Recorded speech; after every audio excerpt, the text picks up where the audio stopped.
И словно луч среди ненастья. Вместе с ней просыпается Россия. Сердце, тебе не хочется покоя.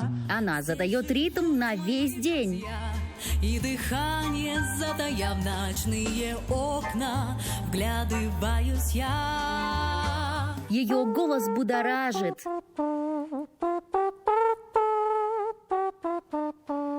И волнует. Звенит январцем юга, и ливни хлещут упруга. Ее выбирают лучшие.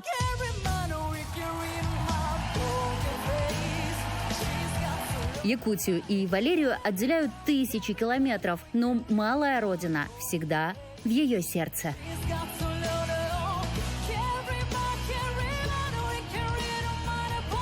Меня зовут Валерия Миронова, мне 21 год, я из республики Саха-Якутия, из поселка Нижний Куранах.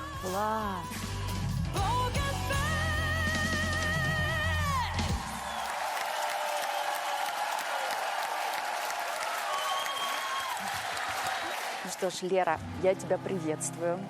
Наконец-то мы берем у тебя интервью, очень долго к этому шли. Мы находимся в концертном зале Российской академии музыки имени Гнесиных, и это, видимо, то самое место, где выступают все студенты, в том числе и ты. Да, конечно. И это по-настоящему историческое место, потому что в этом месте и мировые оркестры известнейшие выступали, и Иосиф Давидович Кобзон, и Александр Борисович Градский. Место напитано подлинным искусством. Сейчас я на 3-м курсе на кафедре эстрадно-джазового вокала, собственно, факультета эстрадный. Ты давно поешь, наверное, с детства. Наверное, даже с ванны моя первая песенка была исполнена, ну, наверное, годиков 4, да, в ванной комнате. И, наверное, тогда уже родители подумали: опа, наверное, она будет петь.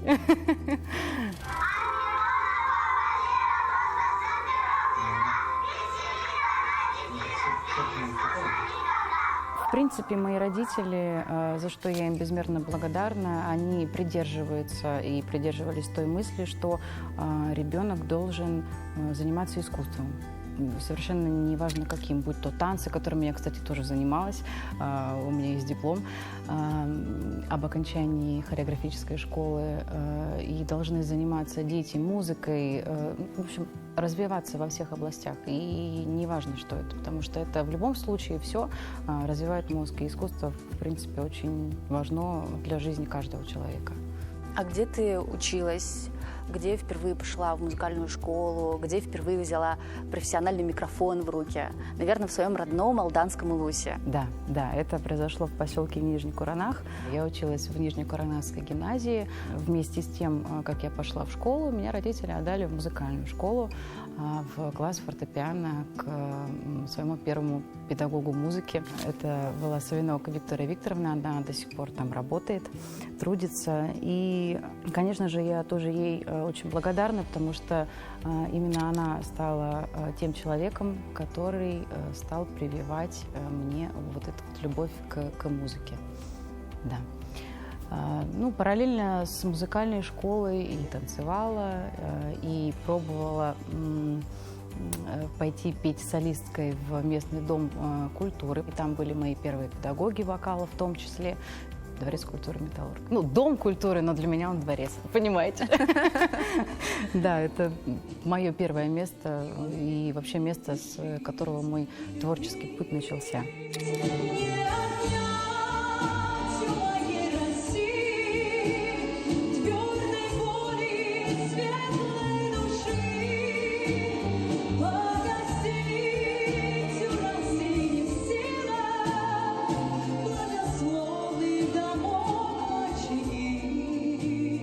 Какие песни вы там изучали? Может быть, были якутские? Были, конечно. Точно так же, как и в гимназии, в которой я училась, и в Доме культуры мы тоже частенько пели. И мало того, мы танцевали якутские танцы. У меня до сих пор где-то сохранилась видеозапись, как мы в национальном якутском наряде. Вот. Ну, это было очень интересно. Это было интересно. Ну, ты прям наша якутянка тогда. Да. У меня даже, ну, меня называют часто, вот, например, в передаче на Первом канале «В добром утре», когда я прихожу, ну, это случается вот стабильно раз в 2 месяца, в 3 месяца, я прихожу и так, ну что, у нас сегодня якутяночка. Что было, не забудется, что будет, то и сбудется. Нижний Куранах стал взлетной площадкой для юной и талантливой Валерии. Окончив гимназию в родном Алданском районе, она улетела в столицу Сибири, Новосибирск, исполнять мечту – стать певицей. Да, я училась в Нижнекуранахской гимназии, окончила 10 классов и уже непосредственно полное образование получила в Новосибирске. И, собственно говоря, в Новосибирске я поступила в замечательный музыкальный колледж, который мне дал базу, вот ту базу, которая нужна каждому музыканту. И мало того, это была не просто классическая база, а это была эстрадная и в том числе джазовая база. Вот. Новосибирский колледж считается лучшим колледжем, одним из лучших в России по джазовому образованию. Стою на полустаночке в обычной фабрикалочке, а рельсы, все. В Новосибирске Валерия прилежно училась, выступала на городских мероприятиях, пела в акапельном коллективе. И вроде все шло своим чередом, пока не случилась судьбоносная поездка в Москву. Ну и, собственно говоря, после Новосибирска случилась Москва. И случилось это очень необычно. Мы переехали в Москву вместе с акапельным коллективом с подачи конкурса «Московская весна акапелла», который как раз вот в 2017 году проходил в Москве, и в нем принимало участие очень много-много стран.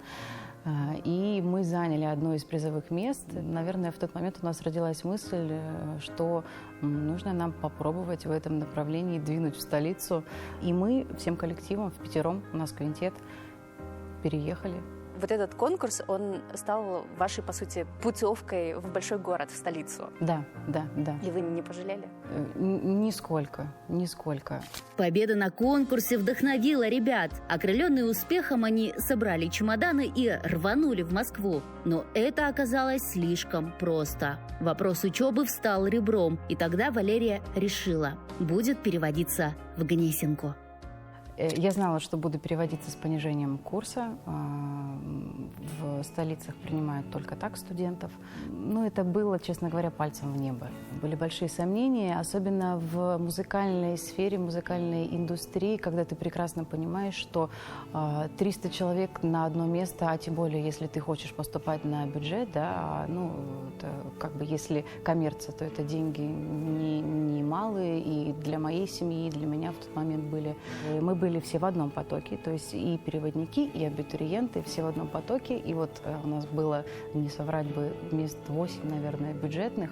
Я приехала на поезде за день до вступительных экзаменов. Естественно, никуда не попала, ни на консультации, ни на прослушивание. А сколько ты ехала на поезде? 3 дня из Новосибирска. Сам день уже вступительных испытаний прошел в училище. Для меня тоже достаточно волнительно, потому что, общаясь с абитуриентами, я все больше и больше понимала, я, значит, приехала, во-первых, поздно, во-вторых, это нужно было, оказывается, как-то предварительно там с кем-то созваниваться, и списываться, чтобы на тебя обратили внимание. Да, наверное, какая-то наивность. Я почему-то подумала, что вот приеду, и все точно такие же, как и я, да, в том плане, что мы все вот в равных условиях. То есть это было первое столкновение с Москвой, да, первое столкновение с конкуренцией. И ты в итоге попала все-таки на бюджет. Попала на бюджет, да. Это для меня была большая неожиданность. И вечером стало известно, что я поступила и увидела себя в списках прошедших на бюджет. Звоню тут же мама, я прошла на бюджет в Гнесинку. Да. И вот мы сейчас можем наблюдать портреты великих людей. Вот Таривердиев, конечно, конечно. Он также оканчивал знаменитую академию нашу, и вот Виноградов. Константин Петрович, да, дирижер, хормейстер, очень известный. И Левко Валентина Николаевна. Да, они все тоже выпускники.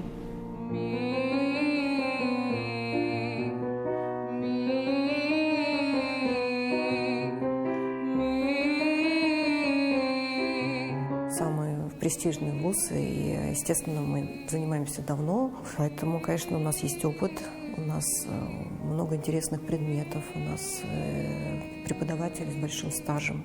Ну и, конечно, результат совершенно другой, потому что у нас много именитых выпускников, такие как Полина Гагарина, вот недавно выстреливший, можно сказать, певец «Шаман», Артем Качер, Юлиана Караулова, Антон Беляев.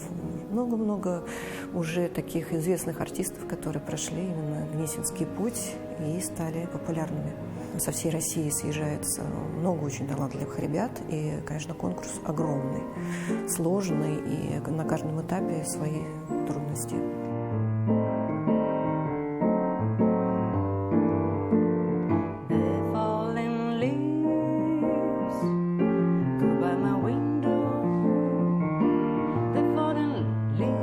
Валерию я просто обожаю. Я могу сказать, что это наша гордость кафедры, потому что она девочка очень ответственная, умница, очень аккуратная. И вот эти вот качества, которые соединяются с талантом, с харизмой, с таким добрым посылом к зрителям, вот у нее эти все качества есть. Поэтому мы ее очень любим и всегда рады, когда она нам какие-то награды новые приносит на кафедру.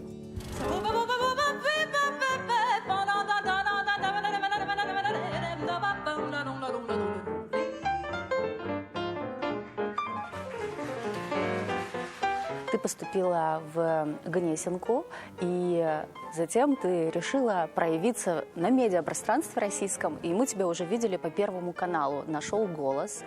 Это был 8-й сезон, 2019 год, и мне кажется, тогда вся Якутия ахнула, когда ты сказала, что я из Нижнего Куранаха, я из Якутии. Я на самом деле в каком бы конкурсе ни участвовала, где бы ни была, в каком проекте, всегда с гордостью говорю, что я из этого региона, что я из республики Саха. Далеко не все знают, что такое Якутия, на удивление, да. Это вот только в последнее время все больше и больше звучит. То есть вот это моя маленькая такая, скажем так, просветительская, да, деятельность, ну, мне в радость всегда, потому что я по-настоящему считаю, что наш регион особенный. И люди, которые в нем живут, особенные. Через год после того, как я переехала в Москву, так сложились обстоятельства, что я стала петь бэк-вокалисткой, собственно, вот в этом проекте. И стала участником коллектива фонографа. Через год, после того, как я уже попела на бэках, я подумала, наверное, нужно подать заявку в очередной раз. Это был не первый раз, когда я подавала заявку, я подавала 3 раза. И причем первый раз еще был, когда я жила в Якутии, второй раз в Новосибирске, и вот третий как раз состоялся в Москве. Мои мысли были на тот момент, сейчас я подам заявку, меня же там все помнят, ну что же, мы там со всеми, с режиссерами общались, так, хоть это и было и на 2 словах, да, ну, наверное, помнят меня. Ну, конечно же, нет. Конечно же, никто не помнил. И я подала заявку, ее одобрили, пригласили на очный кастинг. Я шла с уверенностью, что сейчас я зайду, и Юрий Аксютов меня, помнит.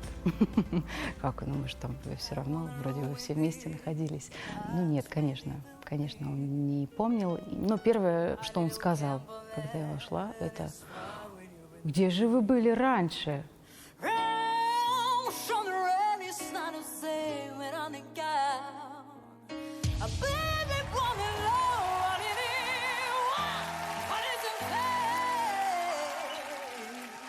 И на подборе репертуара, все знают, что я пела известнейшую песню Леди Гаги «Покер Фейс». в необычной аранжировке, которую написала непосредственно для этого проекта. И причем я ее писала, понятно, с заделом, да, на то, что мне нужно показать как можно больше своих сторон, да, вот. И это такая получилась своеобразная солянка, состоящая и из эстрадной манеры пения, и из джазовой, и из имитации тромбона. А в конце у нас вообще был ракешник.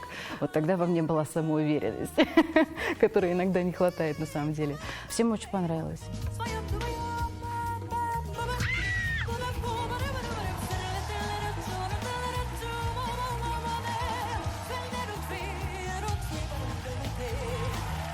Константин Меладзе, потом был Сюткин Валерий, потом была Полина Гагарина, и вот как раз последний, встав на кресло, повернулся Сергей Шнуров.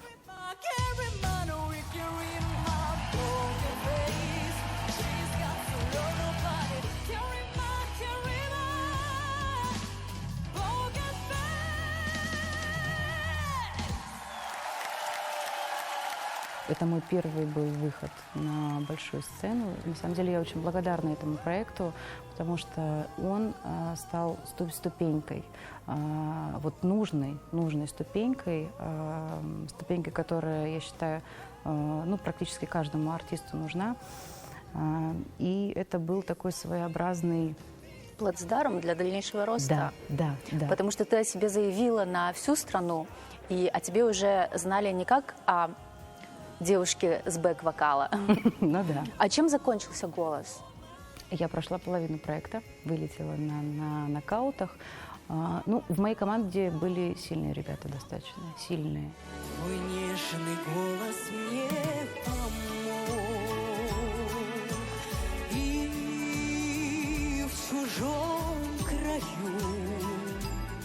А ты не жалеешь о том, что ты могла бы изменить репертуар, по-другому спеть, по-другому поставить номер и пройти финал? Наверное, нет. Наверное, не жалею. Я вообще, в принципе, в жизни не придерживаюсь вот какого-то такого замысла, да, что все идет так, как и должно идти. И все вовремя. И если в нашей жизни есть какие-то неудачи, то они нам тоже для чего-то нужны. Я благодарна «Голосу», в том числе и за знакомство с мировой фигурой, как Александр Борисович Градский. Потому что с ним я познакомилась именно благодаря этому проекту. Он меня услышал через него. И многие наставления, которые я услышала и которых я придерживаюсь в жизни и по сей день, они были как раз от Александра Борисовича.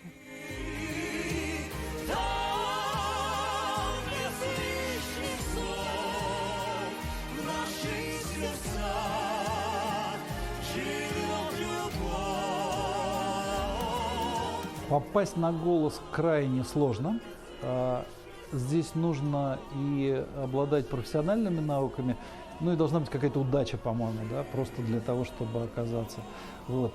Еще сложнее там реально выступать, продолжать какую-то свою карьеру. Вот. Я считаю, что это определенная характеристика человека, если он оказался в этом шоу. Раньше, конечно, когда я ее еще так хорошо не знала, мне, как и многим, казалось, что да, все так легко идет, все как-то вот, она красивая, она такая видная девчонка. Думаю, поэтому у нее все так легко и просто так на пути на творческом идет. Повезло, как очень многие считают в нашей сфере.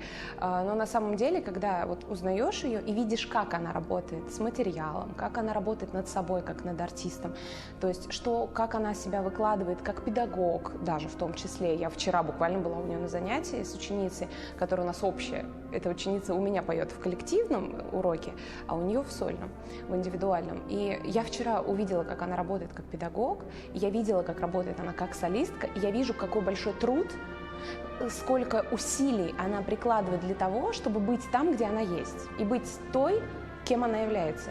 И это мало того, что вызывает огромное уважение, но еще и искреннее восхищение, правда. Я более трудолюбивого человека не встречала. Откуда в тебе такая сила воли и такое стремление исполнять свои мечты? Потому что вот я вижу в тебе огромный, твердый, железобетонный стержень. А вроде бы ты такая хрупкая, милая девушка. Внутри ты настоящий вольный борец, который наперелом просто идет к своей цели. Откуда это в тебе? Может быть, это та самая северная закалка? Интересный вопрос. Наверное, действительно, вот люди, которые со мной находились на протяжении всего моего детства, да, и подросткового периода, они меня закаляли. Вот такое ощущение, что чувствовали, готовили к тому, что буду бороться за место под солнцем. Да. И здорово, что я через это прошла. И здорово, что это было именно в Якутии. Совсем недавно прошли мои концерты в Якутии, в Алдании, в Нижнем Куранахе. В Алданском районе я побывала впервые за 5 лет. И это, конечно, неописуемое чувство, когда ты возвращаешься в родной дом. Первый концерт состоялся в городе Алдан, в театре юного зрителя. Замечательная площадка, плюс ко всему наш звукорежиссер, которого я просто обожаю за его профессионализм, за его скрупулезность, вникание в работу. Это Алексей Петрович Сенников. Концерт, и благодаря ему в том числе, прошел здорово. А как концерт назывался? Концерт назывался «Дорога домой». Я придумала это название и подумала, что будет здорово, если я на концерте немножко расскажу о том, как я жила в Нижнем Куранахе у себя на родине, и о том, как я живу сейчас в столице, в Москве. Но концерт прошел очень душевно, по крайней мере, по отзывам зрителей, по их отдаче, по их аплодисментам. А второй концерт у тебя где был? Второй концерт прошел в Нижнем Куранахе, и он как раз был посвящен Международному женскому дню. Ой, здорово. Ты открыла весну. Ну да. Первый весенний праздник и твое первое выступление уже с сольником в Якутии. Да. А в Алдании и в Нижнем Куранахе впервые прозвучала моя авторская песня, переложение которой сделал как раз-таки один из участников оркестра, знаменитый Дмитрий Швецов. А как называется композиция? «Душа России».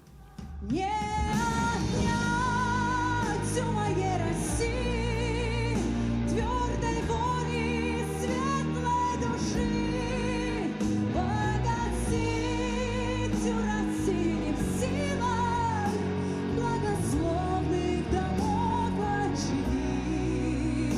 Валерия Миронова – это огромного таланта человек. Она является истинной патриоткой своей малой родины и России в целом. Помимо того, что Валерия обладает шикарным голосом, для нас было поистине открытием, когда в этом году мы презентовали ее песню «Душа моя Россия». Валерия является автором и исполнителем. Также она написала музыку к этой песне. И удивительно, что настолько молодая девочка может создать вот такой вот шедевр. В этой песне отражается вся любовь к нашей отчизне, вся любовь к народу, вся любовь к нашей России. Валерия очень разносторонний и активный человек.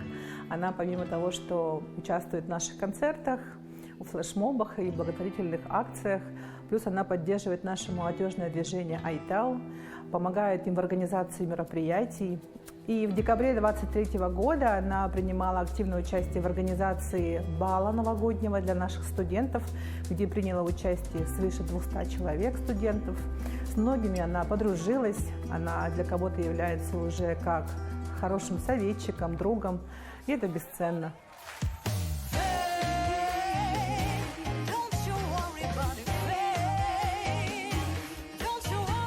Музыка для меня константа. Все остальное переменные. И музыка для меня как главный способ самовыражения. И когда ты чувствуешь отдачу, и когда чувствуешь, что произошел резонанс от слушателя, это огромное счастье.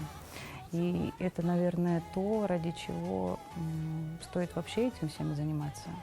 Когда планируешь приехать в Якутию, и с концертом это будет поездка связана? Или просто погостить на своей малой родине? Планирую приехать осенью. в столицу Якутии, в Якутск. Также еще, возможно, посещу Якутск летом, но это пока что сюрприз. Ну, в данный момент у меня очень много проектов с разными оркестрами, ансамблями, в том числе это и мой сольный проект, который я вот в ближайшее время планирую развивать. Это проект с авторским материалом, с моим. Развитие есть, и оно происходит, пусть и вот такими вот маленькими шажочками, да, но к чему-то обязательно придем. Если цели благородные, значит, к чему-то обязательно придем.